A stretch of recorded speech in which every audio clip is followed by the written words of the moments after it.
Básicamente, digamos, lo que tenemos en Cataluña es, digamos, responsables políticos, responsables sociales, digamos, personas con visibilidad pública, muchas veces diciéndonos que tenemos un modelo lingüístico que funciona muy bien, que da unos grandes resultados y que genera bastante consenso social, ¿no? Yo no voy a entrar en si genera bastante consenso social.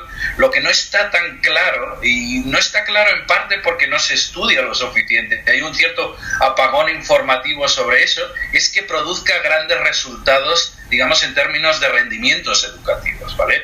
Cataluña no tiene unos resultados especialmente buenos ni a nivel mundial, ni a nivel europeo, ni a nivel del Estado español. El estudio que realmente nos permite hacer una valoración es el PISA, que es un estudio internacional, ¿no? Se hacen pruebas de competencias en diferentes ámbitos. En el ámbito en que las brechas son más claras es el ámbito de matemáticas, donde la brecha puede ser, dependiendo del año, de 30 a 40 puntos entre castellano hablantes y catalano hablantes. Te encuentras que cuando controlas las condiciones socioeconómicas, es decir, a igualdad de condiciones socioeconómicas, todavía persisten 16 puntos de diferencia.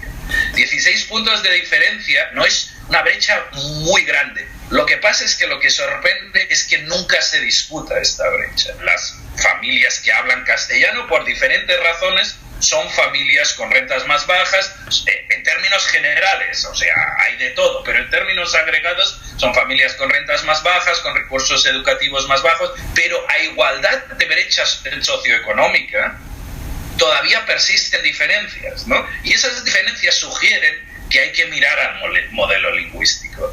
No que exista evidencia de que el modelo lingüístico, digamos, está provocando estas brechas, pero hay que tenerlo en el debate, y ese es el gran problema de Cataluña, que existe un apagón informativo respecto a estas cuestiones.